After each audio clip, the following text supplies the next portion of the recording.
నమస్తే. ప్రభుత్వాలు మారుతున్నా కూడా బియ్యం అక్రమ రవాణాకు అడ్డు అదుపు లేకుండా పోతోంది. లక్షల టన్నుల పేదల బియ్యం విదేశాలకు ఎగుమతవుతోంది. చెక్పోస్టులు ఏర్పాటు చేసిన రేషన్ మాఫియాకు మాత్రం అడ్డుకట్ట వేయలేకపోతున్నారు. కాకినాడ పోర్టు కేంద్రంగా రేషన్ బియ్యం దందా 3 పువ్వులు 6 కాయల చందంగా సాగుతోంది. AP deputy CM Pawan Kalyan నేరుగా రంగంలోకి దిగారు.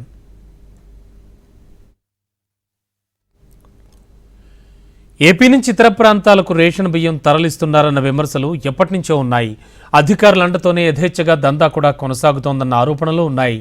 రైస్ మిల్లుల్లో తనిఖీలు చేసిన అక్రమ బియ్యం రవాణాను అడ్డుకున్నప్పటికీ రేషన్ మాఫియాకు అడ్డుకట్ట పడట్లేదు.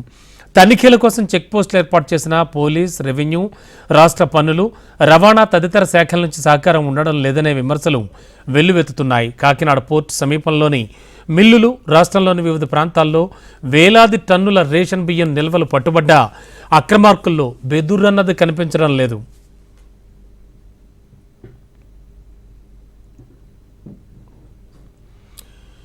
ఏపీలో ఏటా 25.59 లక్షల టన్నుల బియ్యాన్ని పేదలకు కేంద్ర రాష్ట్ర ప్రభుత్వాలు ఉచితంగా పంపిణీ చేస్తున్నాయి. దీనికి సుమారు 11,000 కోట్లు ఖర్చు చేస్తున్నాయి. కిలో బియ్యానికి 43 రూపాయల చొప్పున ఖర్చవుతోంది.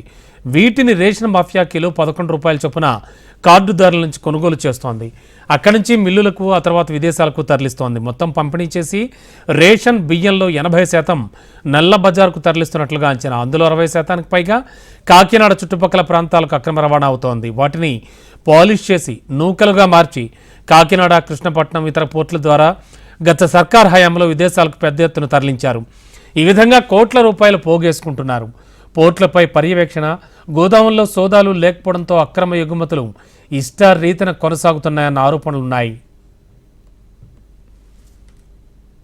మన రాష్ట్రం మీరు చూస్తే 25,000 టన్నుల heroin South America, that from Colombia నుంచి వైజాగ్ పోర్టులో దొరికింది. వైజాగ్ పోర్టులో ఇది గంజాయికి అడ్డా అయిపోయింది ఆంధ్రప్రదేశ్. నేను లోపలికి వెళ్ళి మాట్లాడి పైకి ఎక్కాలి అంటే తిప్పుతున్నారు, అక్కడే తిప్పుతున్నారు, వెళ్ళనివ్వట్లా. నాకు ఎంత ఆశ్చర్యం అనిపించిందంటే నేను వెళ్ళి కూర్చొని మాట్లాడుతూ ఉంటే మీకు చెప్పా, you will have consequences for this అని చెప్పి.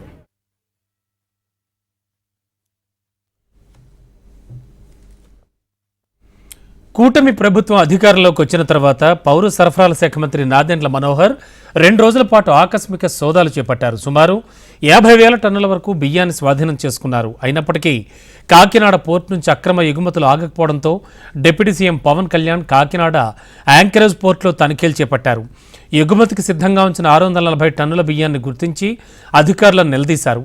కేంద్ర రాష్ట్ర ప్రభుత్వాలే ఎందుకు బాధ్యత వహించాలంటూ పవన్ చేసిన వ్యాఖ్యలు సంచలనమయ్యాయి.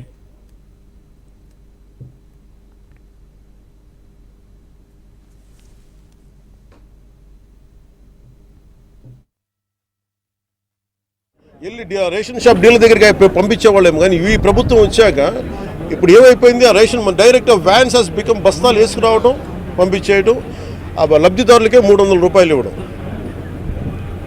ఇది ఏమైపోయింది, ఇది అందరికి ఒక ఆలవాలం అయిపోయింది, సోర్స్ ఆఫ్ ఇన్కమ్ అయిపోయింది. కొన్ని వేల కోట్లు దీని నుంచి వెళ్ళిపోతూ ఉన్నాయి. దారుణంగా ఆఫ్రికా దేశాల్లో దీన్ని 70 రూపాయలకు అమ్ముతారు. ఇందులో ఎవ్వరు చేసింది ఏం లేదు. 70 రూపాయలకి 73 రూపాయలకి అమ్ముతారు కేజీ. నాకు నిజంగా అనిపించింది ఏంటంటే, నిజంగా మనం ఈరోజు ప్రధానమంత్రి గారు చేసే ఈ విదేశాంగ విధానంలో మనం 70 రూపాయలు కానీ ఆఫ్రికా దేశాలకి ఇవన్నీ మనకి ఇట్లాంటి తప్పులు జరగకుండా ఉంటే కనీసం 43 రూపాయలకి ఇస్తే మనం దేశ పరపతి పెరుగుద్ది మనకి.